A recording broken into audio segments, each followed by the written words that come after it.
Guys हम पहुंच चुके थे गाज़ियाबाद से दिल्ली। और दिल्ली पहुंचने के बाद हम लोगों ने वहां पर शाम को बैठे सब पंचायत लगाई और बैठे बैठे वहां पर होने लगा हमारा डिनर और की हमने बहुत सारी मस्ती। तो यानी कि हमारे कुछ पहले पुराने टॉपिक्स आके उठ गए और वहाँ पे मुद्दे हमने उठाने शुरू कर दिए। तो वहाँ जो मुद्दे चल रहे थे देखो वो तो मैं यहाँ पर नहीं बताऊँगी और ये हमारी पर्सनल चीज़ें थी। तो मस्ती में बाय गॉड हमें इतनी आ रही थी ना कि हमारी बुआ जो मेरी बुआ हैं वो हो रही थी आउट ऑफ कंट्रोल हंस हंस के। मतलब हम उनको इतना हंसा देते हैं उस बात पे हमें हंसी नहीं आती लेकिन उनको बहुत ज़्यादा आती है। मतलब हमें नहीं समझ में आता कि ऐसा हम क्या बोलते हैं। बट सीरियसली मतलब बहुत इन्जॉयमेंट वाले टॉपिक्स थे और बच्चे अपनी मस्ती में मस्त थे। सब खाना भी खा रहे थे। मेरी बहन बची थी वो खाना खा रही थी और बस बुआ उसी टॉपिक को ले लेके बार बार फिर लिए जा रही थी। और इन सब में ना मतलब पिसता कोई नहीं है, मुझे ही विभीषण बना दिया जाता है। मतलब एंड ऑफ द डे मैं ही बुरी हूँ और सब लोग ये चीज़ें ना मतलब मेरे सामने बोल देते हैं कि सब कुछ तूने किया है, मतलब तेरी ही ये सब किया हुआ है। मतलब ऐसा मैं कुछ भी नहीं करती भाई साहब, कुछ नहीं करती मैं।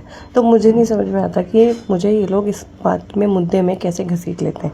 तो कोई बात नहीं, कह रही ये सब जोक्स अपार्ट, ये सब चलता रहता है हमारी फैमिलीज़ में। तो ऐसे ही हमारे सब कुछ ये ख़त्म होने के बाद अर्ली मॉर्निंग नेक्स्ट डे हम लोग गए आफ्टरनून में बंगला साहिब के लिए। तो मतलब हम लोगों को जाना तो स्पेशली वहीं था। मेरा मन बहुत ज़्यादा कर रहा था काफ़ी टाइम से, तो बच्चों को भी घुमा के लाना था। बच्चे फर्स्ट टाइम गए थे बंगला साहिब के लिए। तो काफ़ी टाइम बाद मैं दिल्ली आई थी तो मैंने सोचा आज जाके तो माथा टेक के ही आएंगे। तो बच्चों को हमने दिखाया यहाँ पर गुरुद्वारा कैसा है और क्या क्या रिचुअल्स हैं, बच्चों को समझाया। उसके लिए फिर हमने माथा टेका और प्रसाद लेने के बाद हमने थोड़ी सी फ़ोटोज़ क्लिक कराई। आपको पता है वहाँ पर फ़ोटोज़ क्लिक करना अलाउड नहीं है, तो छुप छुपाते हमने छोटी छोटी वीडियोज़ बना दी और फ़ोटोज़ क्लिक की। एंड उसके बाद बच्चे यहाँ पर थोड़ी बहुत मस्ती करने लगे इधर उधर, क्योंकि उनके लिए सब कुछ नया नया था।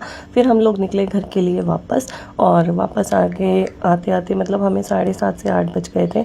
तो रात होते ही हम लोग थक गए और भाई साहब मुझे तो हो गया था बुखार। उसी के चलते मतलब मैं ज़्यादा कुछ एंजॉय भी नहीं कर पाई। और बस इन बच्चों का तो यही चल रहा था कि यहाँ अब तो हम कहीं और भी घूमने जाएंगे, बट ऐसा कुछ नहीं हो पाया क्योंकि मेरी तबीयत ज़्यादा डाउन थी। तो मैंने सोचा कि नहीं अब बस हम सीधा वापस घर ही जाएंगे।